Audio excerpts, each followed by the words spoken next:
So, you know, my take on the whole Stefon Diggs thing is I wish these guys would have some semblance of appreciation for how much damage they do to the psyche of the geographical area they play in when they start behaving like this. Well, but here's the thing. Look, I mean, yeah, look, I feel you 100%. Like, when that story broke on Tuesday, it ruined the rest of my, like, why are we doing this? I'm blaming Madden for all of this. However, I mean, we don't know what the situation is right now. Like, it's easy for us to sit here, you know, as we tape this and say, well, what could the big deal be? I mean, what if it is a legitimate I know, with big Josh deal? Allen dropping that as a non-football related thing, it makes you pull back and say, dude, how much can I say about this? Well, I mean, that's just it. I have no idea what's going on. I want to hear more because here's the thing, like Stefon Diggs, for all the drama that was supposed to come with him from Minnesota, has been an unbelievably good teammate. He's been an unbelievably good citizen, right? Everybody loves him. He goes out, he's playing catch with kids, right? He's giving kids gifts. Like, he's been lovable the entire time. So for someone who has been that way to then turn the way it has the last couple of months, I want to hear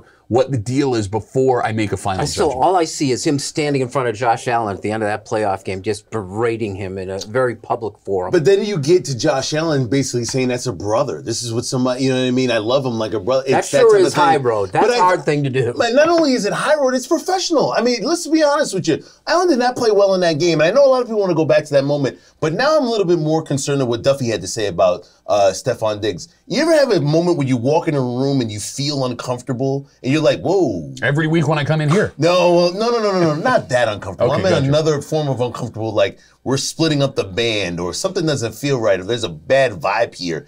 And then you have other teams that are sort of going into these. You have, let's put it this way, you have Aaron Rodgers on the Jets who hates going to these things, not showing up to them and making new friends in New York. And then you have guys who are supposedly friends, not really on the same page, where I think Diggs was in Buffalo and had met the GM and the coach, but just didn't go to the mandatory camp. Something doesn't feel right. I will say this, if you want to feel better about what's going on here, keep in mind we don't know anything as we tape this show, right? It was 1989, and you know this because you were covering everything, that the bickering Bills all of a sudden show up, where Bill Polian has to give an out-of-town press conference to address things that Thurman Thomas and Jim Kelly were saying about each other, a non-harmony, and the next year, the Bills went to their first Super Bowl. I have had a theory this entire time that internal drama makes a team better because it gives you a clock, right? When everything's going well, it feels like this band's going to be together forever. We can do this as many times as we need to. When you start to see cracks within the facade, well, now these players realize if we don't get this done soon, it might never happen. I was really worried about the Madden cover thing because I was going to come in. I don't know if anybody knows about this, to sort of curse with this Madden thing. And it's some of them, you can have examples of good,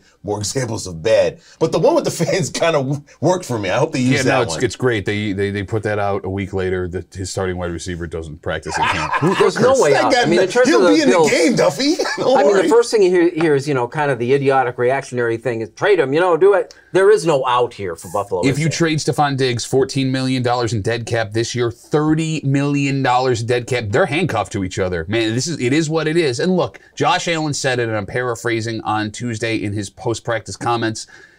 It's going to get hyped up.